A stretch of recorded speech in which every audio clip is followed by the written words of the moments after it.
Praise the Lord. കർത്താവായ യേശു ക്രിസ്തുവിൻ്റെ നിസ്തുല്യ നാമത്തിൽ എല്ലാവർക്കും എൻ്റെ പ്രഭാത വന്ദനത്തെ അറിയിക്കുന്നു. കർത്താവിൻ്റെ വരവ് താമസിച്ചതിനാൽ ഒരു പ്രാവശ്യം കൂടെ ദൈവവചനമായി എൻ്റെ പ്രിയപ്പെട്ടവരുടെ മധ്യയായിരിക്കാൻ ദൈവം ഒരുക്കിയ സാവകാശത്തെ ഓർത്ത് ഞാൻ ദൈവത്തിന് നന്ദി പറയുന്നു. ആദ്യം തന്നെ അതേപോലെ തന്നെ ഈ കൂട്ടായ്മയുടെ ഭാഗമായിരിക്കുന്ന കർത്താവിൻ്റെ ദാസൻ മറ്റെല്ലാ മെമ്പേഴ്സിനും ഒരു പ്രാവശ്യം കൂടി ക്രിസ്തു യേശുവിൻ്റെ നാമത്തിൽ എൻ്റെ നന്ദി അറിയിച്ചുകൊണ്ട് നമ്മുടെ അല്പസമയത്തെ ചിന്തയ്ക്ക് വിശുദ്ധ വേദപുസ്തകത്തിൽ നിന്ന് 2 തീമോഥെയോസിന്റെ ലേഖനം 1-ാം അധ്യായം അതിൻ്റെ 5-ാം വാക്യം ഞാൻ വായിക്കുന്നു.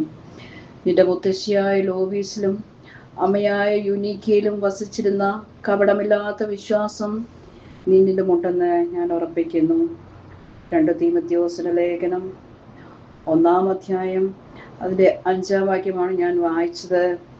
ആ വിശ്വാസം ആദ്യം നിന്റെ വലിയമ്മ ലോവീസിലും അമ്മ യുനീക്കയിലും ഉണ്ടായിരുന്നു, നിന്നിലുമുണ്ടെന്ന് ഞാൻ ഉറച്ചിരിക്കുന്നു. അല്ലെങ്കിൽ നിന്നിലും ഉണ്ടെന്ന് ഞാൻ ഉറപ്പിക്കുന്നു, ഉറച്ചിരിക്കുന്നു.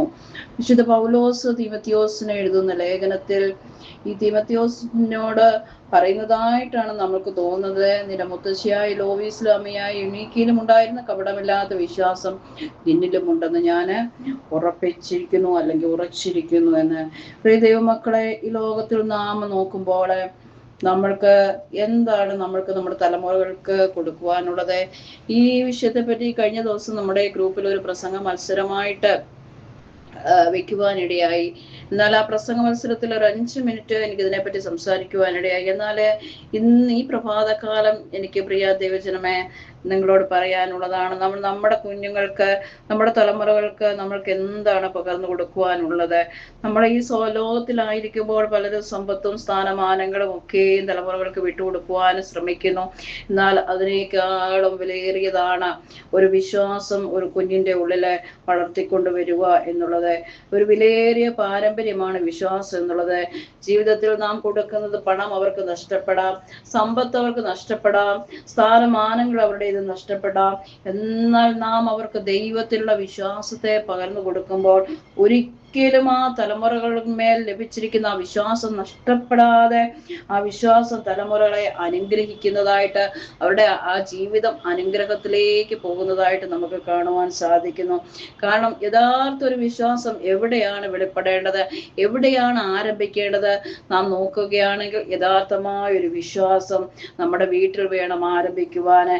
നമ്മുടെ തീമോഥെയോസിനെ നാം നോക്കുകയാണെങ്കിൽ തീമോഥെയോസ് വലിയൊരു പ്രസംഗകനായിട്ട് ഒന്നുമല്ല വളർന്നു വന്നത്. ഈ വേദഭാഗത്തിൽ നിന്ന് കാണുവാൻ തന്നെ സാധിക്കുന്നു അവന് വിശ്വാസം എവിടെ നിന്നാണ് കിട്ടിയതെന്ന്. ആദ്യം അവന്റെ മുത്തശ്ശിയായ ലോവീസിനുണ്ടായിരുന്നതായ ഒരു വിശ്വാസം ലോവീസ് ആ മാതാവിലേക്ക് പകർന്നു കൊടുക്കുവാൻ ഇടയായി. ആ വിശ്വാസത്തെ യുനീക്ക അവന്റെ മാതാവായ വല്യമ്മയായ ലോവീസിൽ നിന്നും അമ്മയായ യുനീക്കയിലേക്ക് പകർന്നപ്പെട്ട വിശ്വാസം ആ തീമോഥെയോസിലേക്ക് പകരപ്പെടുവാൻ ഇടയായി എന്ന് നാം കാണുവാൻ കഴിയുന്നു. ലോയിസ് തന്റെ മകളായ യുനീക്കയെ ദൈവഭയത്തിൽ വളർത്തിയപ്പോൾ യുനീക്ക തീമോഥെയോസിനെ ദൈവവചനം പഠിപ്പിക്കുവാൻ ഇടയായി. ആ ദൈവവചനം പഠിപ്പിച്ചപ്പോൾ ആ പഠിച്ചതിലൂടെയാണ് ആ തീമോഥെയോസിന് ഒരു വിശ്വാസത്തെ ലഭിക്കുവാനിടയായത്.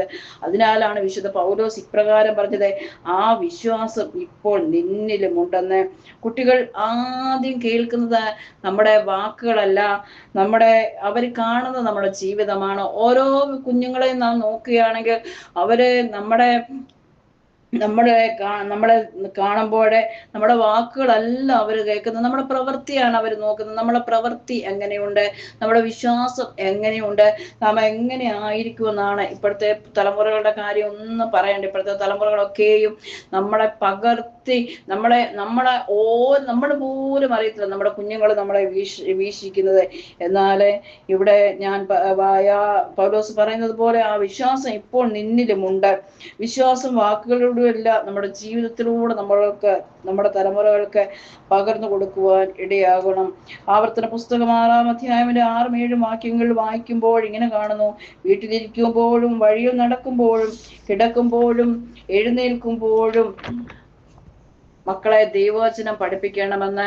കാരണം നാം ഇരിക്കുമ്പോഴും കിടക്കുമ്പോഴും എവിടെയായിരുന്നാലും നമ്മിലുള്ള ആ വിശ്വാസത്തെ നമ്മുടെ കുഞ്ഞുങ്ങൾ നമ്മൾ എന്താണോ വിശ്വസിക്കുന്നത്. നാം എന്താണ് അവരെ പഠിപ്പിക്കാൻ ആഗ്രഹിക്കുന്നത് അത് അവർക്ക് ഏത് സമയത്തും ഒരു നിശ്ചിത സമയത്തല്ല, എല്ലായ്പ്പോഴും വീട്ടിലിരിക്കുമ്പോഴും വഴി നടക്കുമ്പോഴും കിടക്കുമ്പോഴും എഴുന്നേൽക്കുമ്പോഴും മക്കളെ ദൈവവചനം പഠിപ്പിക്കണമെന്ന് ഇവിടെ കാണുവാൻ സാധിക്കുന്നു.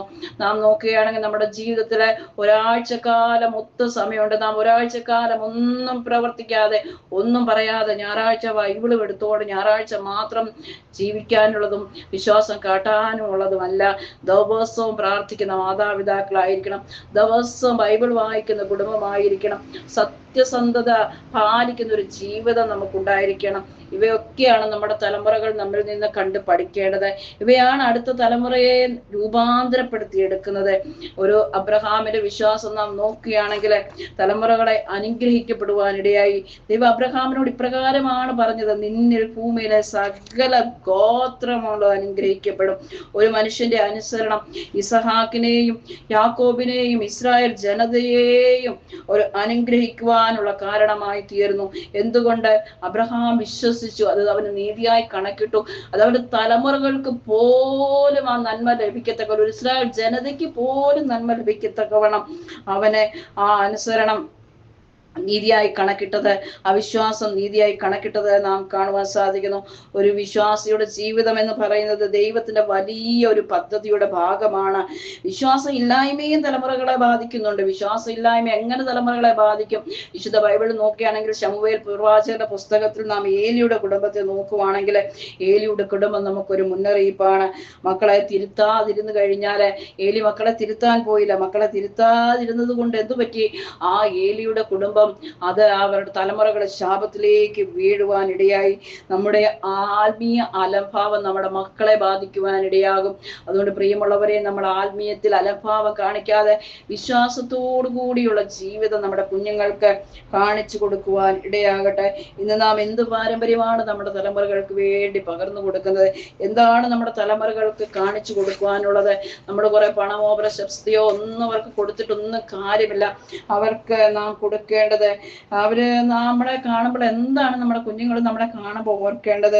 നമ്മുടെ കുഞ്ഞുങ്ങൾ പ്രാർത്ഥിച്ചൊരു അപ്പനെയോ വിശ്വാസമുള്ള ഒരു അമ്മയോ ദൈവത്തെ ഭയപ്പെട്ട കുടുംബമോ അല്ലെങ്കിൽ ലോക കാര്യങ്ങൾ മാത്രം ഒഴുകിയ ഒരു ജീവിതമോ ഒന്നുമല്ല. നമ്മൾക്ക് നമ്മുടെ വീട്ടിൽ കുടുംബ പ്രാർത്ഥന ആരംഭിക്കാം, ദിവസവും ബൈബിൾ വായിക്കാം, മക്കളോടൊപ്പം ആത്മീയ കാര്യങ്ങളെ ഷെയർ ചെയ്യാം, അവരെ ആത്മീയമായ ഓരോ കാര്യങ്ങൾക്ക് വേണ്ടി അവർക്ക് ഒരു എന്തോ പറഞ്ഞ് അവർക്ക് ഒരു മാതൃകയാക്കി കൊടുക്കുക. അവരെ അതിനുവേണ്ടി നമ്മൾക്ക് മുന്നേറാം. അവരുടെ ജീവിതത്തിൽ ആ ആത്മീയ കാര്യങ്ങളെ അവരതിനു വേണ്ടി നമ്മൾക്ക് അവർക്കൊരു പ്രോത്സാഹനം കൊടുക്കുവാൻ കഴിയണം. ആത്മീയ കാര്യങ്ങൾ നമ്മൾ ആത്മീയ കാര്യങ്ങളെ കുഞ്ഞുങ്ങളെ പ്രോത്സാഹിപ്പിക്കണം. വിശ്വാസം അങ്ങനെ നമ്മുടെ ജീവിതത്തിലൂടെ അവർക്ക് കാണിച്ചു കൊടുക്കണം. പ്രിയമുള്ളവരെ, എനിക്ക് നിങ്ങളോട് പറയുവാനുള്ളത്, എന്നെ കേൾക്കുന്ന ദൈവജനമേ, നിങ്ങളോട് പറയുവാനുള്ളത്, നാം ഇന്ന് ചെയ്യുന്ന പ്രാർത്ഥന, ഇന്ന് കാണിക്കുന്ന വിശ്വാസം, ഇന്ന് പാലിക്കുന്ന വിശുദ്ധിയൊക്കെ നമ്മുടെ കൊച്ചു മക്കൾ വരെ അനുഗ്രഹിക്കപ്പെടുവാനിടയാകും.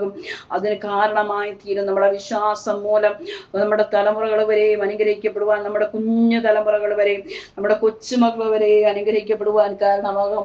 അതിവിടെ ഒരു ലോവീസിന്റെ കൊച്ചുമകനാണ് തീമത്യോസ്. ആ തീമത്യോസ് അനുഗ്രഹിക്കപ്പെട്ടതുപോലെ നമ്മുടെ തലമുറകൾ, നമ്മുടെ കൊച്ചു തലമുറകൾ അനുഗ്രഹിക്കപ്പെടുവാനിടയും അവരിൽ നിന്ന് അവരുടെ കൊച്ചു തലമുറകൾ അനുഗ്രഹിക്കപ്പെടുവാനും, അങ്ങനെ പടിപടിയായി നമ്മുടെ വിശ്വാസത്തെ നമ്മുടെ തലമുറകളിൽ കൂടെ അങ്ങനെ വെളിപ്പെടുവാനിടയാകും. അതിൽ കൂടെ ദൈവനാമം മഹിമപ്പെടുവാനിടയാകും. സങ്കീർത്തന പുസ്തകം 145-ാം അധ്യായത്തിന്റെ 4-ാം വാക്യത്തിൽ ഇങ്ങനെ പറയുന്നു, ഒരു തലമുറ മറ്റൊരു തലമുറയോട് നിന്റെ പ്രവൃത്തികളെ പുകഴ്ത്തും. അങ്ങനെ തലമുറയോളം ദൈവത്തിന്റെ പ്രവൃത്തിയെ പുകഴ്ത്തുന്ന ഒരു തലമുറയെ നമ്മുടെ ജീവിതത്തിൽ വാർത്തെടുക്കുവാൻ നമുക്കിടയാകണം. നമ്മുടെ ജീവിതം അടുത്ത തലമുറയെ ക്രിസ്തുവിലേക്ക് നയിക്കുന്ന ഒരു സാക്ഷിയായി തീരുവാൻ ഇടയാകണം. ഈ പ്രഭാതത്തിൽ എന്നെ കേൾക്കുന്ന പ്രിയമുള്ളവരെ, എനിക്ക് നിങ്ങളോട് പറയുവാനുള്ളത് ഇതാണ്.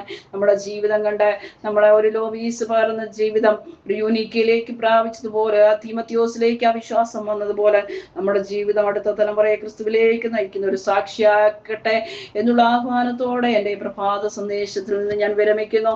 എല്ലാവരെയും ദൈവം അനുഗ്രഹിക്കുമാറാകട്ടെ. ഇങ്ങനെ ഒരു അവസരം തന്ന കർത്താവിന്റെ ദാസനോടുള്ള നന്ദിയും സ്നേഹത്തെയും അറിയിക്കുന്നു. ആരാധന.